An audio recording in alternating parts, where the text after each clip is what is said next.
Bab 89 Bab ma yaqulu ba'da takbir. Bab apa yang diucapkan atau dibaca setelah takbir. Nah, di dalam bab ini hadisnya ada dua, dan yang kemarin ya, yang terakhir baru satu. Hadis yang pertama biar nyambung juga nih ya dengan yang sekarang nih, dibaca lagi hadisnya. An Anasin radhiyallahu anhu anna nabiyya sallallahu alaihi wasallam wa Aba Bakrin wa Umar radhiyallahu anhuma kanu yaftatihuna sholata bilhamdulillahi rabbil alamin. Dari Anas bin Malik, semoga Allah meridhoinya, dia berkata, sesungguhnya Nabi Shallallahu Alaihi Wasallam, Abu Bakar dan Umar bin Khattab, semoga Allah meridhoi keduanya, mereka memulai sholat. Ini di kalau terjemah redaksinya atau terjemah harfiahnya ya, kanu yaftatihuna sholata bilhamdu, mereka memulai sholat dengan bacaan, dengan membaca alhamdulillahi rabbil alamin. Hadis ini yang pertama ininya diulas lagi sedikit nih. Dari redaksi hadisnya, ini bersifat umum dan tidak bisa diartikan, dipahami secara tekstual. Mereka memulai sholat dengan alhamdulillahirabbil alamin. Nah, ini maknanya bagaimana? Memulai sholat dengan alhamdulillahirabbil alamin. Kalau secara tekstual, secara harfiah, ya memulai sholatnya itu artinya mulai sholatnya itu dengan alhamdulillahirabbil alamin. Nah, yang dimaksud di sini adalah memulai bacaan ya, karena sholatnya sendiri yang dimulai dengan takbir. Nah, sholatnya sendiri dimulai dengan takbir. Yang dimaksud Anas bin Malik di sini adalah memulai bacaan sholat, memulai bacaan sholat dengan Al-Fatihah. Anas bin Malik menerangkan demikian tanpa menyebut ya. Jadi di hadis ini ya, Anas bin Malik menerangkan dengan redaksi demikian tanpa menyebut doa iftitah gitu ya, tanpa menyebut doa iftitah. Nah, di mana doa iftitah itu kan sir. Jadi Anas bin Malik menerangkan demikian itu berdasarkan apa yang terdengar. Ya, Rasulullah SAW, Abu Bakar, Umar bin Khattab kalau sholat itu ya memulai bacaannya, artinya bacaan yang terdengarnya itu mulai dari sini, dari alhamdulillahirabbil alamin atau al-fatihah.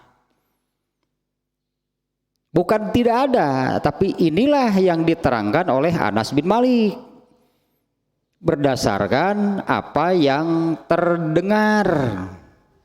Memulai sholatnya tentu dengan takbir. Nah, selanjutnya berdasarkan apa yang terdengar dari Nabi SAW, dari Abu Bakar dan Umar bin Khattab, mulai terdengarnya itu dari Al-Fatihah. Nah, untuk rokaat pertama, rokaat kedua, kalau ketiga kan sir lah katakannya kalau sholat wajib. Jadi rokaat pertama, rokaat kedua yang terdengar oleh Anas bin Malik ketika memulai bacaan itu artinya kan memulai kalau rokaat pertama itu kan mulainya itu dengan takbiratul ihram. Nah, kemudian selanjutnya apa? Kalau rokaat kedua itu kan mulai rokaat kedua itu dimulainya dari setelah bangkit berdiri dari rokaat pertama kemudian masuk ke rokaat kedua, mulainya itu setelah tegak berdiri, katakanlah ya, setelah tegak berdiri tangan sudah diletakkan, ya, kedua tangan sudah diletakkan. Allah eta isi dakep teh naon itu bahasa Indonesia nanti. Rokaat kedua itu dimulainya gitu kan, rokaat kedua itu dimulainya setelah tegak berdirinya, setelah bangkit dari rokaat yang pertama tegak berdiri dan tangan sudah diletakkan di sini apa namanya sidakep. Itu baru mulai dari situ rokaat kedua, dan bacaan memulai bacaannya dengan apa gitu pada rokaat kedua. Anas bin Malik di sini mengatakannya secara umum, rokaat ke-1, rokaat kedua, rokaat ketiga lah misalnya kalau sholat tarawih gitu ya. Kalau sholat tarawih kan dijaharkan semuanya. Nah, Anas bin Malik menerangkan demikian itu berdasarkan apa yang terdengar. Nabi SAW, Abu Bakar dan Umar bin Khattab memulai bacaannya itu dengan surat Al-Fatihah. Tidak ada yang salah gitu ya dengan penjelasan Anas bin Malik ini. Hanya Anas bin Malik itu melewatkan penjelasan kalau rokaat pertama setelah takbir tidak langsung Al-Fatihah. Itu yang tidak dijelaskan oleh Anas bin Malik. Ya, tidak ada yang salah nih dengan penjelasan Anas bin Malik kalau Rasulullah SAW, Abu Bakar, Umar bin Khattab memulai bacaannya itu dengan surat Al-Fatihah. Itu berdasarkan apa yang terdengar baik di rakaat pertama, kedua, ketiga, keempat lah kalau yang 4 rakaat. Memulai bacaannya atau mulai yang terdengar gitu ya dari bacaan mereka itu adalah surat Al-Fatihah. Nah, sekarang yang kedua, hadis kedua. Ini kan sebetulnya sesuai dengan urutan bab yang dibuat oleh Imam Al-Bukhari. Yang sesuai dengan urutan bab yang dimulai oleh Imam Al-Bukhari, nah, di mana rangkaian babnya itu dimulai bab ke-82. Ya, intinya mulai dari bab ke-82 ini tentang kaifiat sholat. Kaifiat sholat atau tata cara gitu ya, pelaksanaan sholat. Nah, sesuai dengan rangkaian babnya ya, di bab ke-82 Imam Bukhari memulainya dengan babu ijabit takbiri waftitahis sholat. Bab wajib takbir. Karena takbir ini adalah memulai sholat itu dengan takbir atau mengucapkan Allahu Akbar. Nah, selanjutnya kan pembahasan bab di dalam Sahih Bukhari itu dengan mengangkat tangan kemudian meletakkan tangan.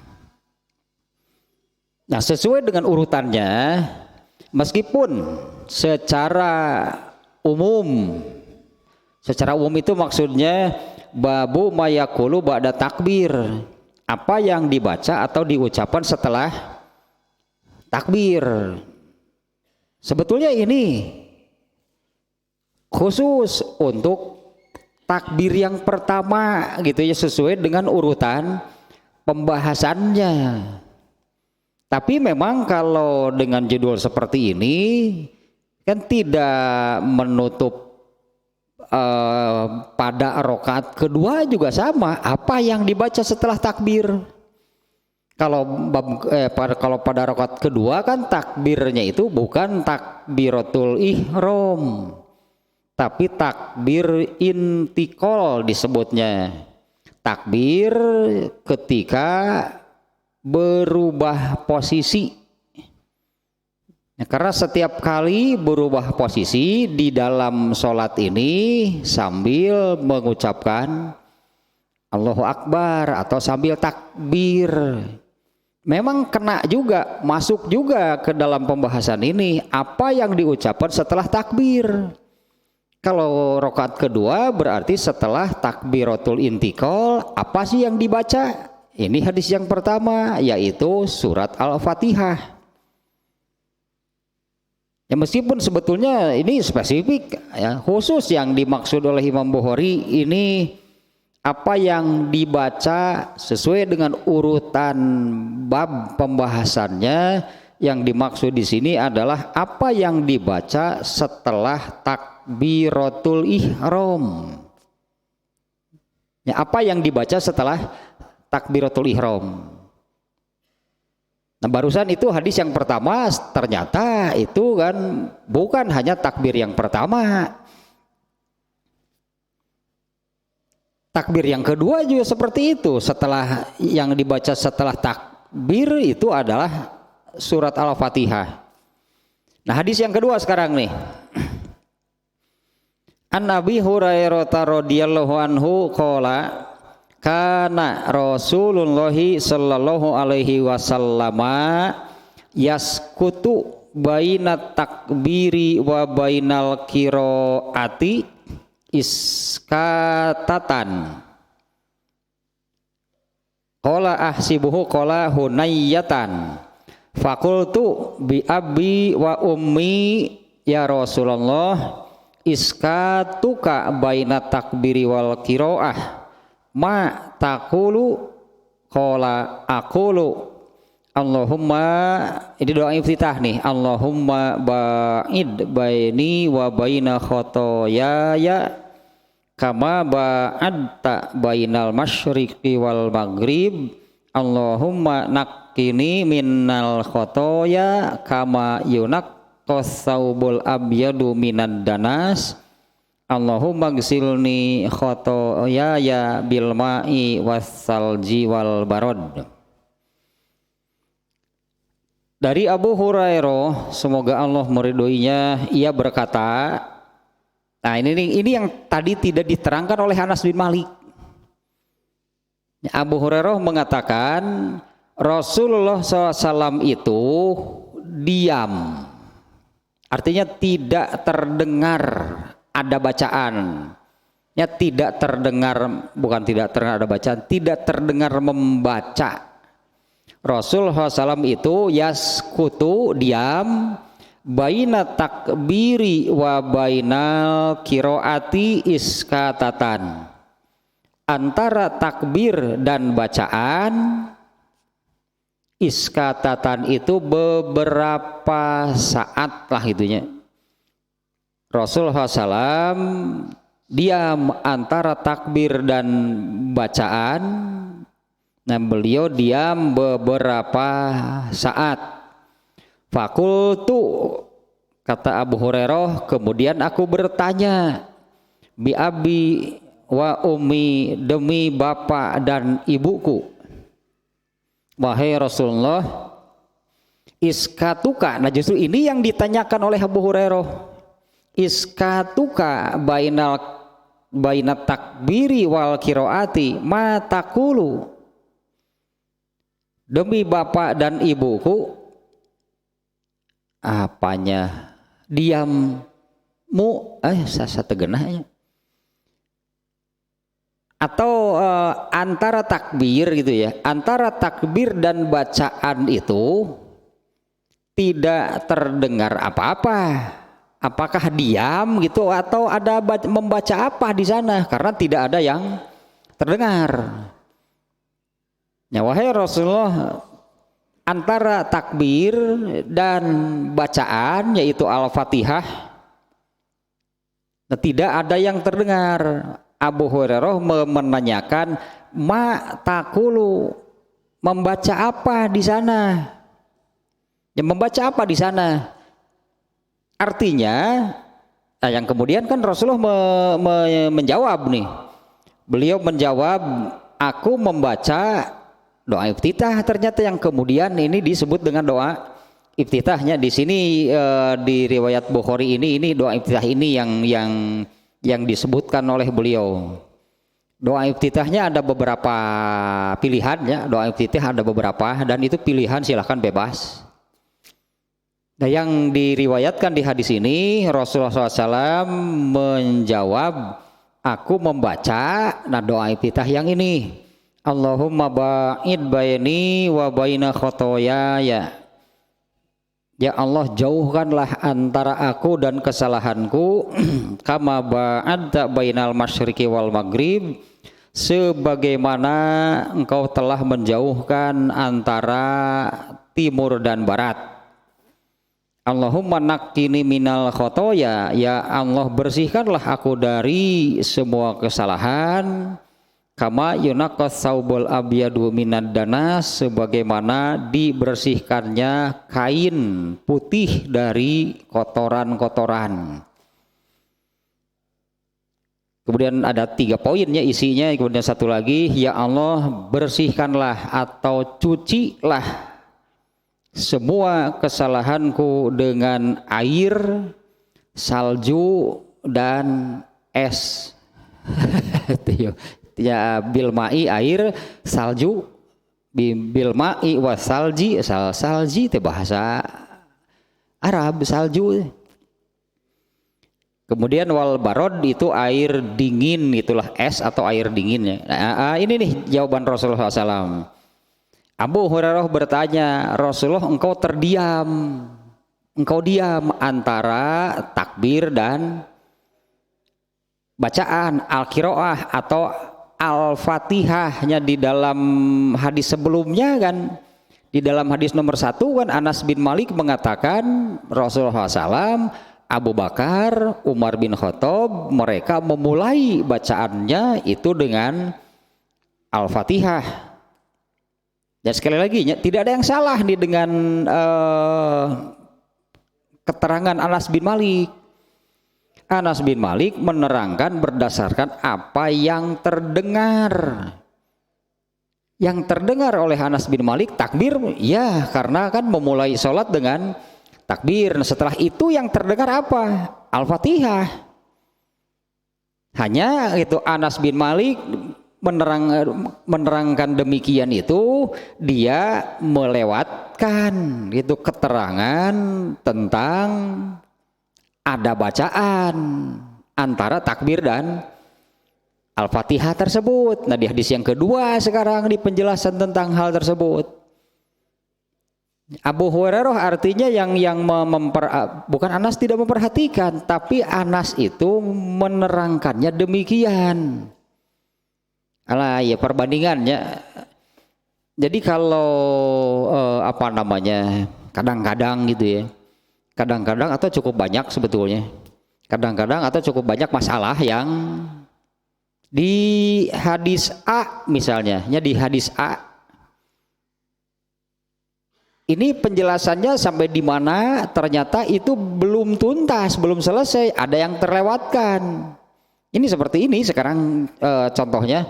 Kalau hadis yang pertama yang diungkapkan oleh Anas bin Malik, tidak ada yang salah, tapi ada yang terlewatkan. Kalau di hadis yang kedua, Abu Hurairah itu dia yang mengungkap, karena Abu Hurairah pun menyebut antara takbir dan bacaan, antara takbir dan Al-Fatihah. Anas bin Malik menerangkan Rasulullah SAW, Abu Bakar, Umar bin Khattab itu memulai bacaannya dengan Al-Fatihah, menerangkan apa yang dia dengar. Ada yang salah nggak dengan keterangan Anas bin Malik? Rasulullah itu memulai bacaannya dengan apa? Dengan Al-Fatihah. dilengkapi ya boleh disebutnya ya, dilengkapi lah dengan keterangan penjelasan dari dari Abu Hurairah melengkapi antara takbir dan Al-Fatihah, di mana Anas bin Malik bukan mengatakan tidak ada. Anas bin Malik hanya menerangkan berdasarkan apa yang terdengar. Nah, dilengkapi oleh Abu Hurairah. Dia menanyakan kepada Nabi, engkau diam antara takbir dan bacaan. Apa ada yang dibaca di situ atau diam hanya membisu? Atau hanya diam membisu tanpa membaca apapun? Ya diam saja pokoknya. Nah ini kan yang ditanyakan makanya oleh Abu Hurairah, karena kan beberapa saat itu ya Rasulullah itu terdiam, artinya tidak ada yang terdengar. Ini juga sebetulnya sudah bisa cukupnya menjadi dalil. Satu berarti doa iftitah itu dibaca sir. Bahkan Anas bin Malik kan sampai melewatkan penjelasan tentang doa al-iftitah. Anas bin Malik hanya menerangkan apa yang terdengar setelah takbir, yang terdengar adalah bacaan Al-Fatihah. Ya satu berarti sholat doa iftitah itu dibaca sir. Meskipun Al-Fatihahnya dibaca jahar seperti sholat maghribnya, sholat isya, sholat subuh. Bacaan Fatihah dan suratnya jahar, doa iftitahnya sir. Kemudian yang kedua, nah ini yang masih banyak yang salah, ini masih banyak yang salah. Bacaan sir itu ini seperti yang yang terdapat di hadis yang kedua ini. Oleh Abu Hurairah ada yang terdengar nggak? Oleh Abu Hurairah ada yang terdengar nggak bacaan iftitah Nabi? Padahal Nabi kan menjawab, saya membaca ini, gening panjang lumayan tah. Allahumma ba'in baini wa baina khotoyaya. Kan ada 3 poin. Tapi Abu Hurairah nggak mendengar apa-apa sampai dia menanyakan, Rasulullah engkau terdiam gitu, engkau diam antara takbir dan Al-Fatihah. Apa ada yang dibaca di sini? Iya gitu kan. Rasulullah menjawab, aku membaca ini. Tapi kan tidak ada yang terdengar oleh Abu Hurairah. Ya itulah yang namanya sir. Kalau secara bahasa arti sir itu rahasia. Engkau rahasia tapi batur kagandengan kumaha ieu teh. Jeung batur arapal naon nu dibaca. Kalau jahar artinya muncul, nampak. Itu arti jahar artinya kan bacaan dalam sholat itu kan sir jahar. Nah, jangan sampai berarti yang syariatnya seperti doa iftitah ini ya. Berarti ini syariatnya. Bacaan iftitah itu bacaan ya dibaca secara sir. Berarti tidak boleh ada yang terdengar. Ya, tidak boleh ada yang terdengar. Nah, yang banyak yang salah itu karena mengartikan sir itu pelan, bukan tanpa suara. Yang mengartikan kata sir itu pelan. Jadi masih bersuara tapi pelan. Sepelan-pelannya bacaan. Ngerweh. Jahar berarti karena keluar suaranya, muncul, terdengar. Kalau ada yang terdengar oleh Abu Hurairah, dia tidak akan menanyakan begini kepada Nabi. Rasulullah engkau diam antara takbir dan Al-Fatihah. Itu pertanyaannya ya. Takulu. Apa yang dibaca? Artinya dalam pikiran Abu Hurairah itu sudah ada gitu ya. Sudah ada makanya pertanyaannya apa yang engkau baca? Mengapa pertanyaan Abu Hurairah seperti ini? Ya, mengapa pertanyaan Abu Hurairah seperti ini? Artinya dalam pikiran Abu Hurairah itu, ya dalam pikiran Abu Hurairah sudah ada bahwa di dalam sholat ini tidak ada jeda lowong antara takbir dan Al-Fatihah. Kalau bahasa Abu Hurairah kan Rasul itu diam beberapa saat. Dalam pikiran Abu Hurairah mustahil tidak baca apa-apa, karena di dalam sholat itu tidak ada jeda yang kosong gitu ya, tanpa apa-apa. Seperti yang itu berdasarkan hadis doif, tapi ini ya hadisnya doif nih. Rasulullah SAW itu terdiam antara bacaan amin setelah Al-Fatihah nih ya, antara bacaan amin dengan surat. Itu ada hadis yang menerangkan demikiannya, setelah amin sebelum membaca surat. Nah di situ ada kosong, ada jeda, dan di situ memang kosongnya itu betul-betul diam. Lalu diartikanlah hadis tersebut, ya. Lalu hadis yang menerangkan demikian, samalah di sini ada diam itunya antara setelah mengucapkan amin dengan membaca surat. Ada Rasul itu diam gitu. Lalu diartikan hadis itu, diartikan bahwa Rasulullah SAW itu memberi kesempatan kepada makmum untuk membaca Al-Fatihah. Diartikan demikian ya. Diamnya Rasulullah SAW ini memberi kesempatan kepada makmum untuk membaca Al-Fatihah. Satu, hadisnya doif ini tidak bisa dipakai sebetulnya. Karena dengan kalau hadis ini doif berarti tidak benar gitu. Tidak benar apa yang diterangkan di hadis itu, yaitu Rasulullah diam setelah mengucapkan amin sebelum membaca Al-Fatihah. Nah ini tidak benar. Berarti yang benarnya adalah rangkaian pekerjaan sholat itu terus bersambung. Kalau di sini ya, di hadis ini setelah takbir kemudian apa? Ternyata kan diamnya itu bukan diam betul-betul diam, tidak bergerak, tidak membaca berarti. Ini yang ditanyakan oleh Abu Hurairah. Ya berarti dalam pikiran Abu Hurairah itu sudah tertanam yang barusan bahwa semua rangkaian pekerjaan sholat itu sambung menyambung tanpa ada yang terputus, terjeda, terpisah. Karena kalau di sini diamnya hanya diam, ya berarti setelah takbir sambil mengangkat tangan, kemudian meletakkan tangannya bersidakep.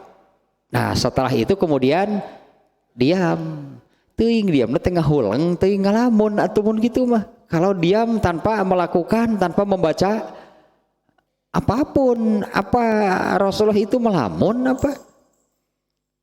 Memikirkan hal yang lain itu sebelum membaca surat Al-Fatihah? Nah, ternyata jelasnya dengan jawaban Rasulullah SAW ini bahwa aku mengucapkan doa ini, yang kemudian doa ini disebut dengan doa iftitah.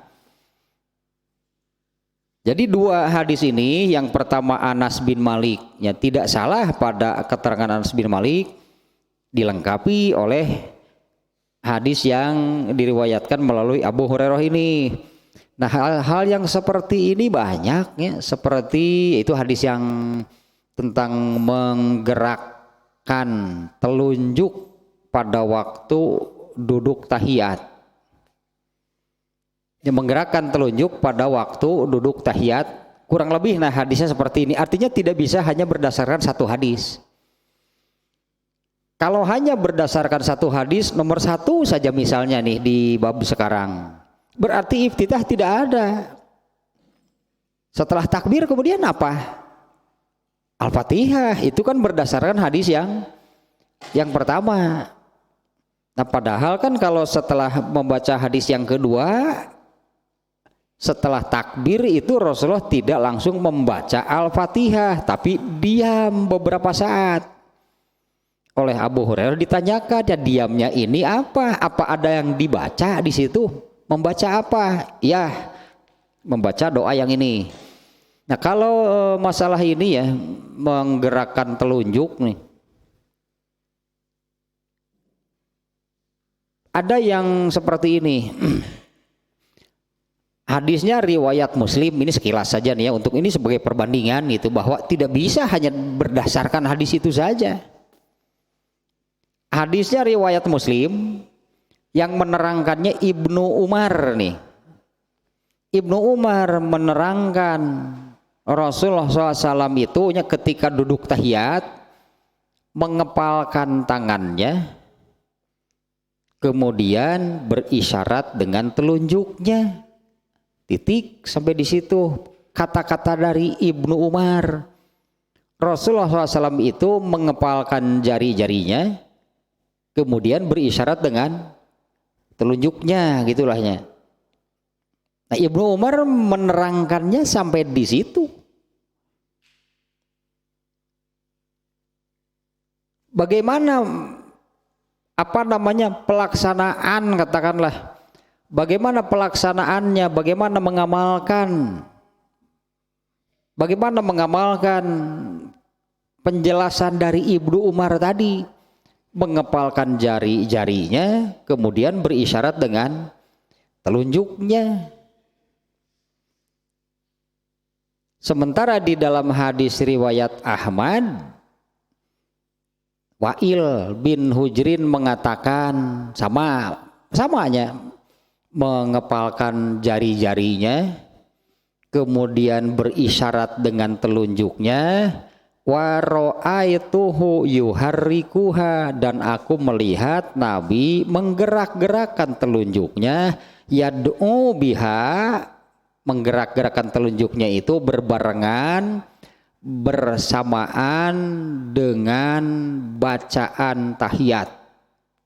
Jadi dari awal sampai akhirnya, karena berbarengan, artinya awalnya harus bersamaan, akhirnya bersamaan, bersamaan antara bacaan tahiyat dan isyarat telunjuk yang digerak-gerakan. Aku melihat Rasulullah SAW menggerak-gerakannya bersamaan, berbarengan dengan bacaan tahiyat.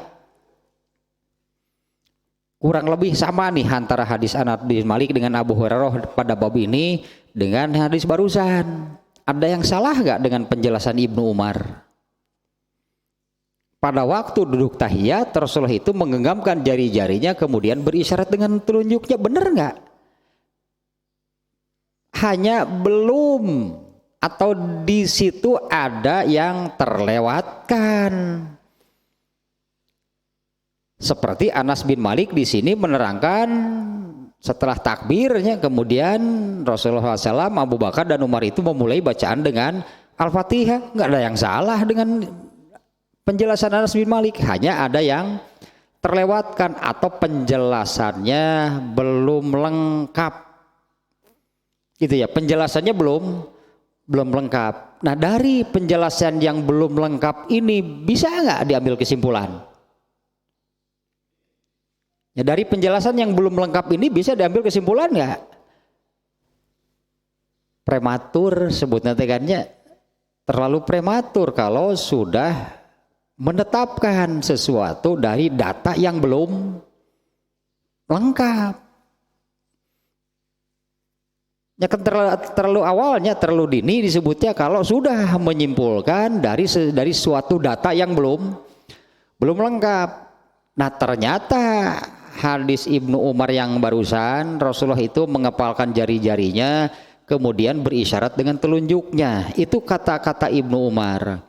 Dari hadis itu kemudian disimpulkan, tuh kan Rasulullah SAW tidak menggerak-gerakan. Kan Ibnu Umar tidak mengatakan, itunya Ibnu Umar tidak mengatakan menggerak-gerakan. Padahal hadis Ibnu Umar ini hanya sampai kemudian berisyarat dengan telunjuknya, titik. Ya sampai di situ. Kenapa disimpulkan tidak menggerak-gerakkan dari redaksi yang demikian? Hadis itu secara eksplisit menerangkan nggak tidak digerak-gerakan? Secara tekstual ada kata-kata tidak menggerak-gerakan di hadis tersebut? Kan tidak ada. Bagaimana kalau ada orang yang mengatakan tuh kan digerak-gerakan? Dari hadis Ibnu Umar nih, Rasulullah SAW mengepalkan jari-jarinya kemudian berisyarat dengan telunjuknya. Kalau ada yang mengatakan tuh kan tidak digerak-gerakan, katakanlah si A mengatakan demikian. Bagaimana kalau ada seseorang yang si B tuh kan digerak-gerakan? Dari hadis yang sama. Paling kan si A mengatakan mana kata-kata yang menerangkan digerak-gerakan? Kan nggak ada. Nanti si B juga akan menanyakan hal yang sama, mana kata-kata yang menerangkan tidak digerak-gerakan. Artinya hadis ini belum lengkap, belum bisa untuk dikatakan, disimpulkan tidak digerak-gerakan ataupun digerak-gerakan. Ibnu Umar hanya menerangkan sampai berisyarat, titik. Makanya sampai di situ. Seperti apa berisyaratnya? Nggak tahu. Ya gitu aja, seperti apa berisyarat dengan telunjuknya? Ya nggak tahu karena hadis itu hanya menerangkan sampai berisyarat. Artinya ini belum lengkap. Ini perlu hadis lain yang menerangkan lebih jelas. Tainu ya gitu. Kalau membandingkan, kalau berdasarkan, karena ini kan dua-duanya pada bab sekarang Imam Bukhari ini kan memasukkan dua hadis. Di mana hadis yang pertama menerangkan seolah-olah tidak ada iftitah. Rasulullah itu memulai bacaannya dengan Al-Fatihah. Nah, tapi kan Anas bin Malik menerangkan demikian, tadinya ada yang salah dengan keterangan Anas bin Malik? Enggak ada. Anas bin Malik menerangkan demikian berarti kan hanya berdasarkan apa yang terdengar, mulai bacaan yang terdengar mulai dari bacaan jari yang mana? Al-Fatihah. Nah kalau yang tadinya tentang menggerak-gerakkan telunjuk, hadis riwayat Ahmad baru di situ secara eksplisit tekstualnya yuharrikuha tah jelas eta mah menggerak-gerakannya.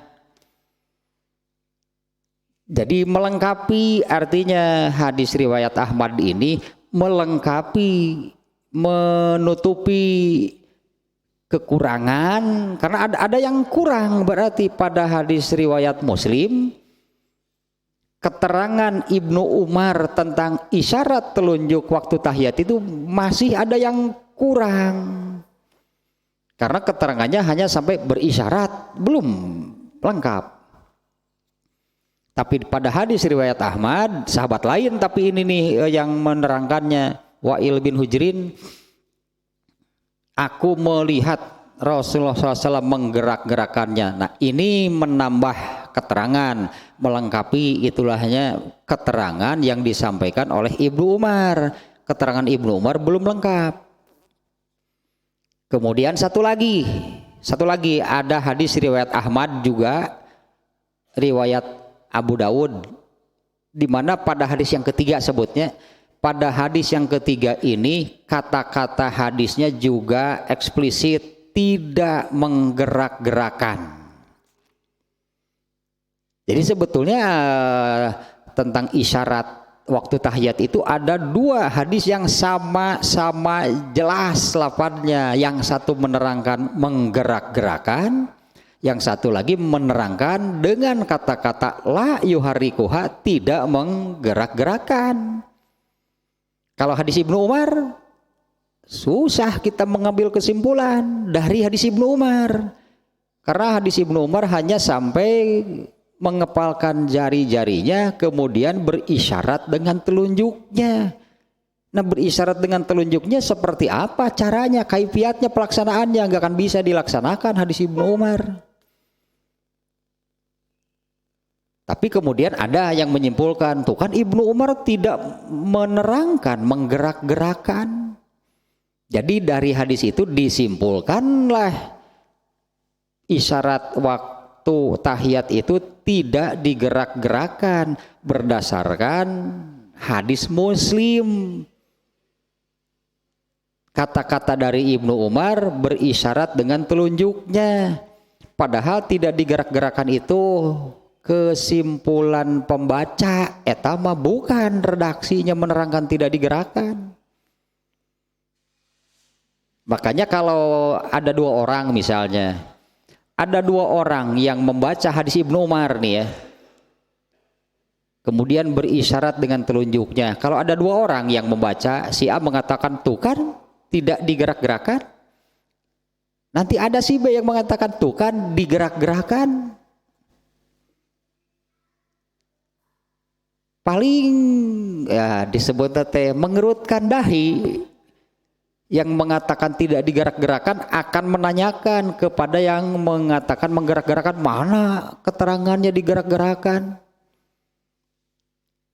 Padahal pertanyaan itu juga sama dari yang mengatakan menggerak-gerakan itu kepada yang mengatakan tidak menggerakkan, mana kata-kata yang menerangkan tidak digerakkan dari hadis Ibnu Umar? Enggak ada. Hadis itu belum lengkap. Nah, dilengkapilah dengan penjelasan dari hadis Ahmad. Yang satu menerangkan digerakkan, yang satu tidak digerakkan. Nah, kalau hadis Ahmad ini duanya masing-masing hadisnya. Yang satu menerangkan digerakkan, jelas sih secara redaksinya. Yang tidak digerak-gerakan juga jelas, sama-sama redaksional gitulah, hanya menerangkan demikian. Jadi ada dua hadis yang menerangkan, satu digerak-gerakan, satu lagi tidak digerak-gerakan. Bukan hadis Muslim, dua-duanya riwayat Ahmad. Jadi yang hadis yang menerangkan digerak-gerakan ada, yang tidak digerak-gerakan juga ada. Yang digerak-gerakan yang mengamalkan hadis yang menerangkan digerak-gerakan. Yang tidak digerak-gerakan berarti mengamalkan hadis yang menerangkan tidak digerak-gerakan. Dua-duanya riwayat Ahmad. Hanya hadis yang menerangkan tidak digerakkan ini dhaif.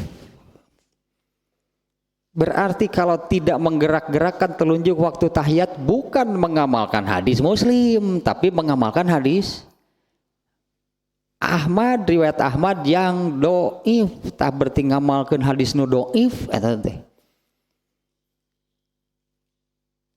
Nah, sementara ada yang mengatakan tuh kan di dalam riwayat Muslimnya sahih pasti Muslim mah. Di dalam hadis Muslim kan tidak digerak-gerakan, padahal redaksi hadisnya seperti tadi, mengepalkan jari-jarinya kemudian berisyarat dengan telunjuknya, belum ada kesimpulan digerakkan atau tidak digerakkan. Karena tidak ada penjelasannya di dalam hadis itu digerakkan ataupun tidak digerakkan, tapi sudah disimpulkan tidak digerak-gerakan. Kalau hadis Ahmad yang sahihnya yang menerangkan digerak-gerakan, lalu dikatakanlah kan hadis Muslim lebih kuat dari Ahmad, itu normatif ilmu hadis eta mah. Normatif ilmu hadis iya, hadis riwayat Muslim lebih kuat dari Ahmad, tapi masalahnya apa hadis Muslim ini menerangkan digerak-gerakan atau enggak? Itu disebutnya mengamalkan hadis yang belum jelas, belum lengkap, tapi sudah disimpulkan. Nah, itu kesalahan berarti. Menyimpulkan sesuatu dari yang penjelasan yang belum jelas, belum lengkap penjelasannya. Jadi sebetulnya kesimpulannya berdasarkan hadis yang sahih, isyarat telunjuk waktu tahiyat itu digerak-gerakan, itu hadisnya sahih. Kalau berisyarat ketika tahiyat tidak digerak-gerakan, itu berdasarkan hadis riwayat Ahmad dan Abu Daud yang dhaif hadisnya. Tidak digerak-gerakan itu berarti mengamalkan hadis dhaif, bukan mengamalkan hadis Muslim. Itulah hanya jadi agak panjang lebar yang ini nih. Ini masalah, bukan masalahnya, banyaknya hal-hal yang seperti itu. Artinya tidak cukup dengan satu hadisnya. Anas bin Malik di sini menerangkan setelah takbir, anggaplah setelah takbir Rasulullah SAW itu membaca Fatihah, tidak ada yang salah. Tapi Anas bin Malik tidak menerangkan secara lengkap, tidak menerangkan secara rinci. Kalau Abu Hurairah di sini baru ini lengkap setelah takbir. Kata-kata dari Abu Hurairahnya ya. Rasulullah SAW itu ada diam gitu antara takbir dan Al-Fatihah. Kemudian oleh Abu Hurairah ditanyakan, apa yang engkau baca gitu kepada Nabi, dan Nabi menjawab, benar, aku membaca ini. Yang kemudian doa ini disebut dengan doa iftitah. Dan satu hal lagi ya, doa iftitah itu hanya ada pada rokaat pertama. Doa iftitahnya hanya ada pada rokaat yang pertama. Jadi kalau rokaat kedua, ketiga dan seterusnya gitu ya, setelah bangkit dari rokaat pertama, bangkit berdiri masuk ke rokaat kedua, setelah masuk nih ya, setelah tegak berdiri masuk ke rakaat kedua langsung Fatihah, berarti tidak ada iftitah lagi ya di rakaat kedua dan seterusnya. Nah, kemudian nantinya juga apa di sini ada nggak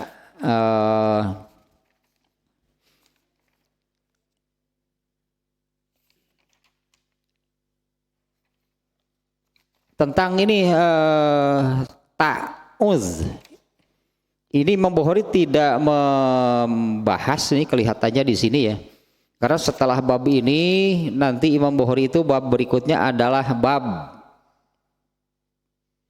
Itu saja tanpa judul, bab. Tah bisi yang ningali bab. Kitu we wungkul. Bab naon? Teuing teh nya. Imam Bukhari mah aduh ampun. Ini bab 90 nanti, sekarang kan bab 89 kan jelasnya bab apa yang dibaca setelah takbir. Bab ke-90 bab yang segitu.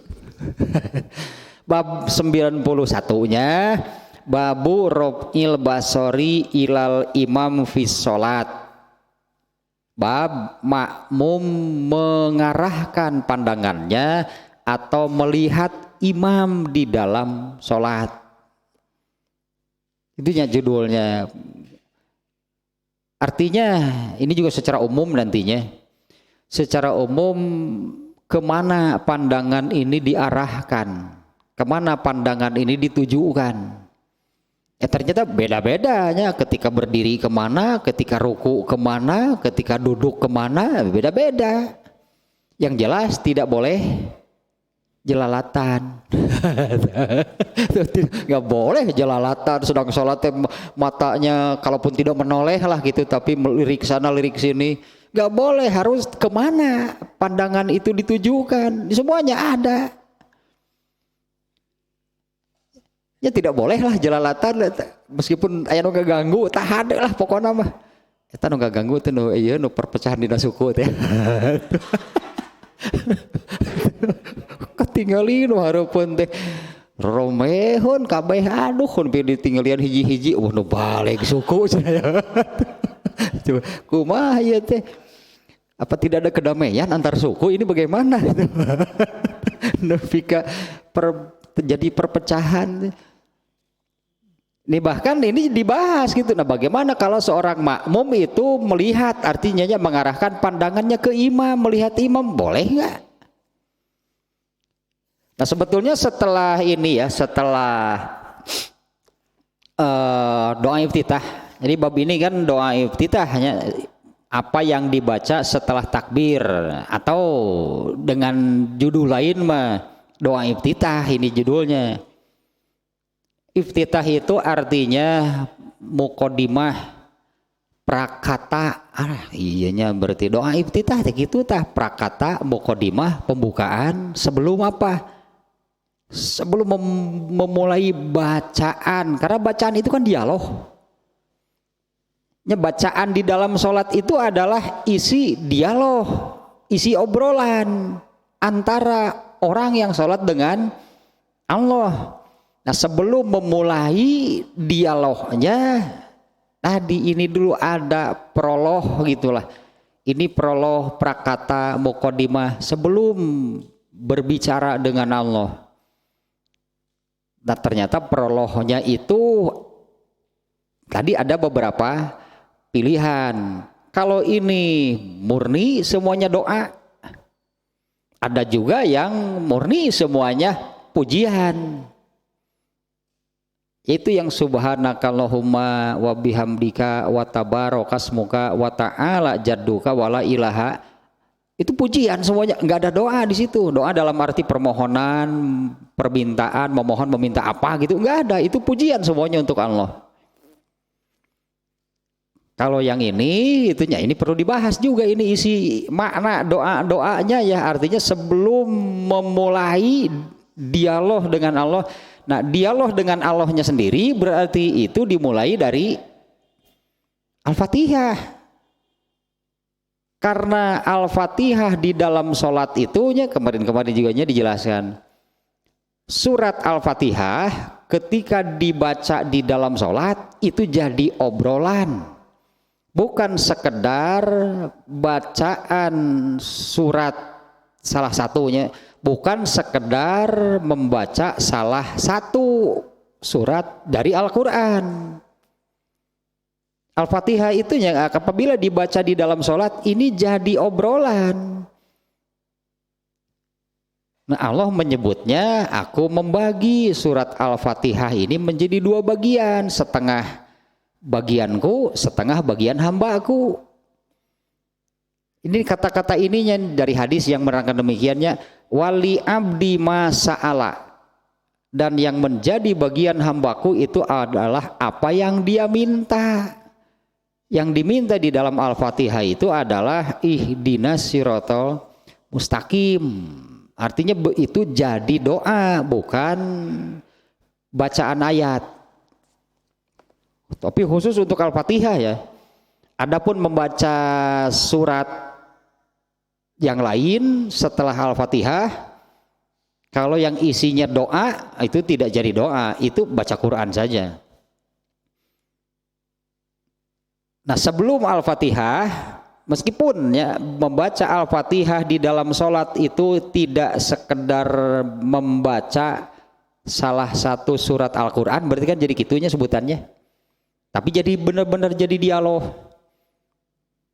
Nah, hanya itu kan tetap surat Al-Quran. Al-Fatihah itu salah satu surat dari Al-Quran. Maka kenalah oleh perintah faiza qara'tal Qur'ana, alah surat apa itu teh? Nu eta teh ayat eta teh. Faiza qara'tal Qur'ana fasta'iz billahi minasyaitonir rajim. Nah, kena oleh perintah di ayat tadi, jika kamu hendak membaca Al-Qur'an maka lindungkanlah diri kamu gitu ya kepada Allah dari godaan setan. Ayatna tuh.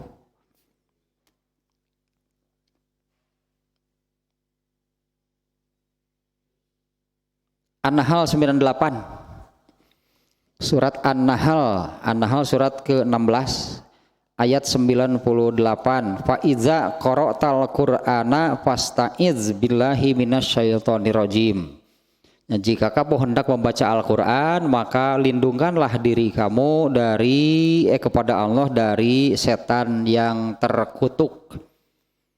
Nanti rangkaiannya setelah membaca doa iftitah itu kan membaca Al-Fatihah.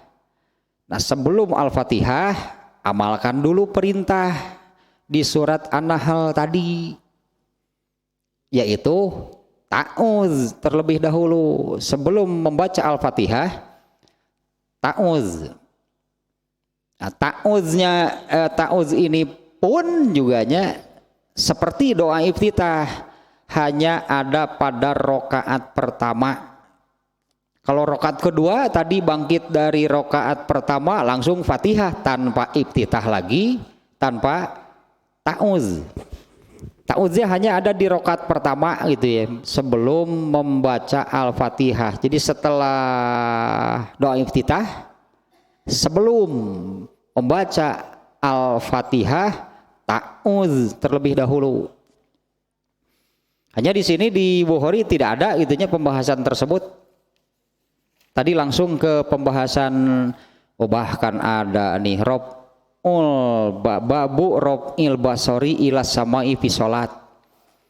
Bab memandang, mengarahkan pandangan ke langit, ya ke atas gitu ya.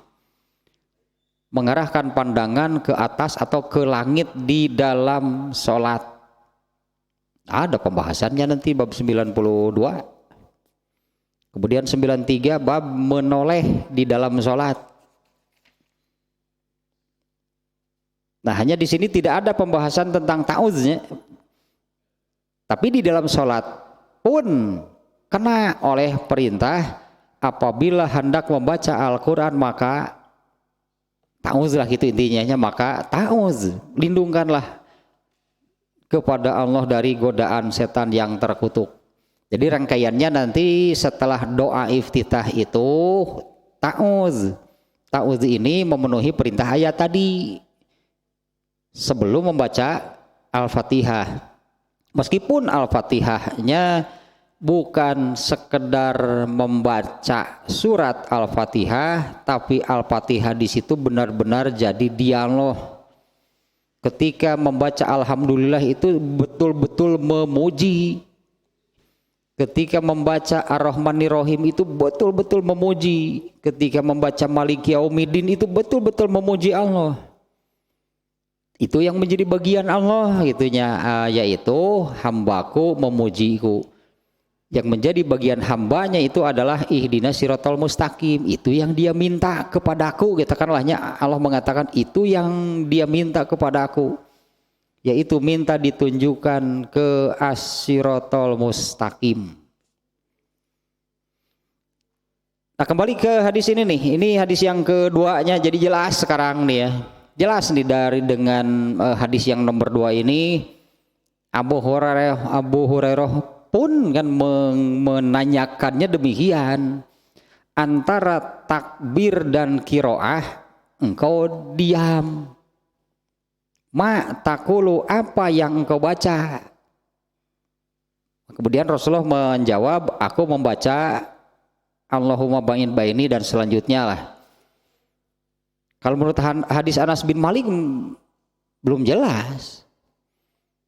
Belum jelasnya karena Anas bin Malik sekali lagi hanya menerangkan berdasarkan apa yang terdengar. Setelah takbir kan tidak ada yang terdengar. Yang terdengar itu mulai dari Al-Fatihahnya, itulah yang Anas bin Malik terangkan. Nah, kemudian satu hal lagi tadinya doa iftitah itu bacaan yang sir. Termasuk ta'udznya juga ya, doa iftitah bacaan yang sir, ta'udznya juga sir, meskipun pada sholat yang bacaan Al-Fatihah dan suratnya jahar. Ya, Al-Fatihah dan suratnya dibaca jahar seperti 2 rakaat awal maghrib kan jahar Al-Fatihah dan suratnya. Doa iftitah dan ta'udznya ya, sekalian dengan ta'uz karena ini tidak ada di sini tadi ke depannya pembahasan khusus tentang ta'uz ya. Jadi rangkaiannya setelah iftitah ta'uz dulu sebelum Al-Fatihah. Nah, doa iftitah dan ta'uznya ini dibaca sir, meskipun Al-Fatihah dan suratnya dibaca jahar. Pada waktu sholat zuhur sama, Fatihah dan iftitah dan ta'uznya sir, Al-Fatihahnya juga sir, suratnya sir gitu kan kalau dalam sholat zuhur. Dengan catatan tadi yang namanya sir itu rahasia, jangan sampai ada yang tahu kita baca apa. Ya, waktu sholat zuhur bacaannya kan sir, tidak ada yang terdengar. Andai kalau ada sholat baik dengan imam atau sesama makmum itu ya, ketika sholat zuhur makmumnya tahu nggak imam baca surat apa? Ya makmumnya tahu nggak imam baca surat apa? Ya nggak tahu kan, imamnya dibaca dengan ya itu arti kata sir itu berarti jangan ada suara. Nanti kalau ada suara jadi ketahuan. Jadi rahasia umum ataupun gitu mah. Ongkoh sir tapi gigireun kaganggu ya pusing teh ari salat gigireun nu kitu teh. Banyak yang terdengarnya meskipun bukan keras di antara kesalahannya karena mengartikan sir itu pelan. Kalau pelan masih ada suaranya. Kan kalau pelan masih ada suaranya seperti orang berbisik. Kan suara yang keluarnya pelan atuh mah yang berbisik karena telinga beri gogorowokan tika jauhan rek kitu mah atuh. Ini pelan teh bersuara gitu kan. Pasti ada suaranya yang namanya pelan. Ini masih banyaknya, ini masih banyak yang seperti itu. Salah berarti kalau bacaan sir itu tapi ada suara yang keluar sampai orang lain tahu kita baca apa, itu bukan sir namanya. Syariat berarti ini syariatnya, ketentuannya doa iftitah dan ta'udz itu dibaca secara sir, baik pada sholat yang jahar ataupun sholat yang sir. Nah sampai di situ berartinya penjelasan tentang apa yang diucapkan atau dibaca setelah takbiratul ihram persisnya sesuai dengan urutan babnya. Takbir yang dimaksud di sini sebetulnya ini takbiratul ihram. Dengan hadis yang kedua ini jelas gitu, yang dibaca oleh Rasulullah SAW setelah takbiratul ihram bukan langsung Al-Fatihah tapi doa iftitah yang dibaca secara sir sehingga Abu Hurairah tidak bisa mendengar. Taunya Abu Hurairah itu bahwa Rasulullah SAW itu setelah takbir sebelum terdengar Al-Fatihah ada diam. Ini yang ditanyakan oleh Abu Hurairah. Rasulullah menjelaskan membaca doa iftitah. Ini sedikit nih penjelasan tentang ini ya, tentang makna doa iftitahnya. Ya yang Allahumma ba'id. Ya Allahumma ba'id. Apa sih minta apa gitu? Minta apa? Ba'id, jauhkanlah antara aku dan kesalahanku seperti Engkau telah menjauhkan antara timur dan barat. Jauhkanlah antara aku dan kesalahanku. Itu maknanya, karena ini makna kiasan sebetulnya. Ini makna kiasannya, bukan makna sebenarnya. Makna sebenarnya yaitu mahwu ma hasola minha wal ismatu amma sayati minha. Itu maknanya. Allahumma ba'id itu ya kalau secara harfiah mah jauhkanlah antara aku dan kesalahanku. Maknanya adalah mahwu mahasola minha, minta dibersihkan, dihapus dosa yang sudah ada, yang sudah terjadi, yang sudah dilakukan minta dihapus. Wa ismatu amma sayati minha, dan minta dilindungi dari dosa-dosa yang belum, artinya untuk ke depan berartinya mintanya. Minta dari dosa yang sudah terjadi, sudah dilakukan, minta dibersihkan, dan intinya minta dijaga, berartinya minta dijaga dari perbuatan dosa untuk waktu ke depan. Itu maknanya minta Allahumma ba'id baini, ya Allah jauhkanlah antara aku dan kesalahanku. Dua maknanya, minta dibersihkan dari dosa yang sudah dilakukan dan minta dijaga dari dosa untuk waktu ke depan. Nah, kemudian yang kedua nih, isinya kan Allahumma nakini, ya Allah bersihkan aku dari kesalahanku. Kemudian dibandingkan, dianalogikan seperti dibersihkannya kain putih dari noda. Alah, ini Rasulullah kan menyebut kain putih. Karena kain putih itu kalau sudah kena noda, bersihkan silahkan, pasti ada bekasnya. Itunya mengapa di sini menyebut kain putih yang bersihkanlah aku dari kesalahan-kesalahanku sebagaimana dibersihkannya noda kain putih dari. Jadi minta dibersihkan sebersih-bersihnya. Minta berarti ini permintaannya kepada Allah itu ya, minta dibersihkan sebersih-bersihnya. Ini majazinya an zawali dzunubi wa mahli asariha. Minta dibersihkan dari dosa dan bekasnya. Catatan anak mun urang mah nya dosa nama dihampura, tapi kan eta tulisan nama anggar aya bahwa pernah melakukan. Tah minta dengan tah bersihkan dengan catatannya sehingga bersih seperti tidak pernah melakukan. Ya, jadi bersihnya itu seperti tidak pernah melakukan. Bukan hanya dosanya diampuni oleh Allah, tapi catatan dosanya pun bersih tanpa bekas, berarti benar-benar tanpa bekas. Kalau diampuni tapi tulisannya masih ada, kan masih ada jejaknya, berarti eta mah bekas atau jejaknya. Bekas, jejak atau bukti gitu masih ada.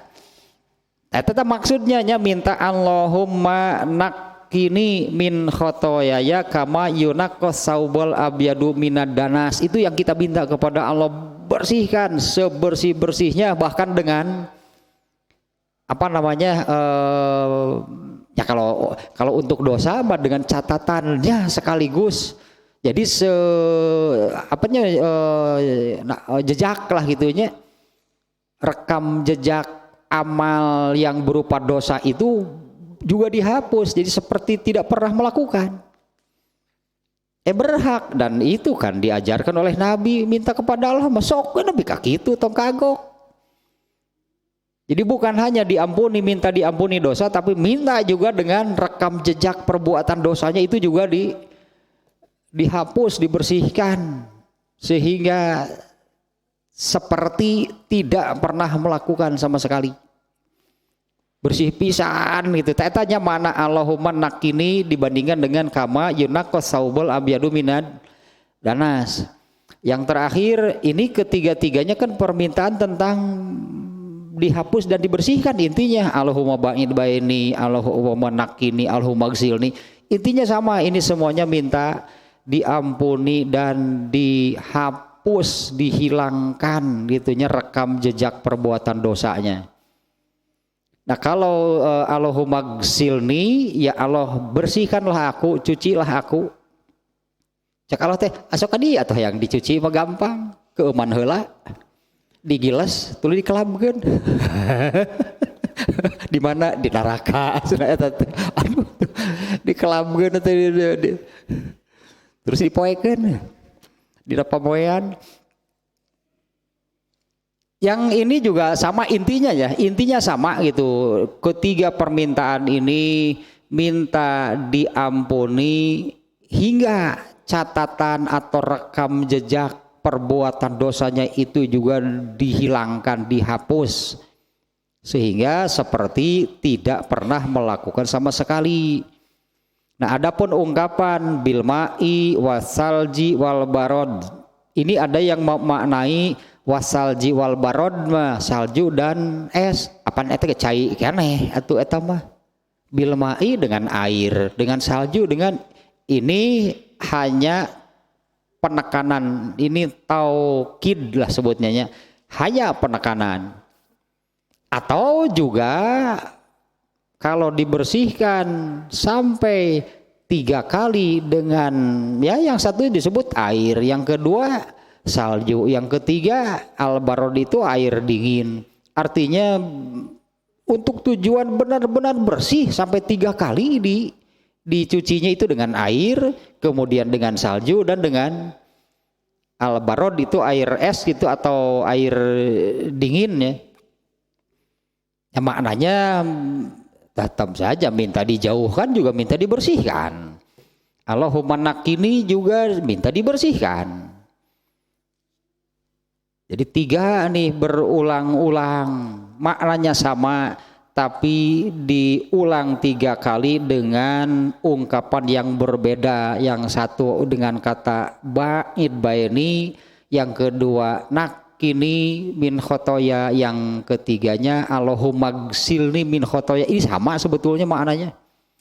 Intinya doa tersebut itu minta dibersihkan dari dosa sebersih-bersihnya, bahkan hingga catatan atau rekam jejak perbuatan dosanya pun dihilangkan.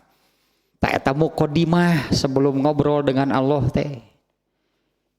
Itu muqaddimahnya sebelum dialog, karena dialognya itu mulai dari Al-Fatihah, bacaan salat sampai salam.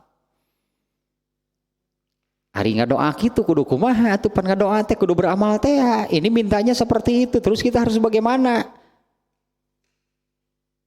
Tapi dalam pekerjaan sholat berikutnya itu malah banyak berbuat dosa. Ada nggak yang di dalam sholatnya itu berbuat dosa? Banyak tuh gitu teh. Nepi ka sholatna teh nilai sholatnya apa? Sahun. Sehingga nilai sholatnya itu adalah sahun. Kalau kena oleh sahunnya fawailun lil musholin, celakalah orang yang sholat. Nah atuh sholat nebet gitu, justru dengan sholatnya itu malah wailun, malah celaka. Padahal muqaddimah nama kurang kumaha muqaddimah nama. Ya Allah bersihkanlah, intinya kan itunya dosaku sebersih-bersihnya. Kakak lagi ngomong gitu geus berbuat dosa deui. Ya, karena di dalam sholatnya ini banyak melakukan kesalahan. Terus beres tanya bab mah bab doa iftitah intinya ya, kalau di dalam bahasa yang lain lah mungkin ini judulnya itu bab doa iftitah, yaitu doa yang iftitah teh pembukaan, muqaddimah, prakata, prolog gitulahnya di dalam sholat yang dibaca antara takbir dan al-fatihah. Adapun sebelum al-fatihah membaca ta'uz itu memenuhi perintah di ayat tadi An-Nahl 98 ya. Dan surat ini sebenarnya semua benar ya mah. Biasa kekurangan ya. Iftitah, doa iftitah dan ta'uz hanya ada pada rakaat pertama, kemudian dibaca secara sirnya, yaitu iya berarti membaca sir teh membaca dengan mulut, artinya bergerak-geraknya jangan mingkem, bergerak mulutnya membaca tapi tidak ada suara yang keluar. Ya bukan mingkem atau balem.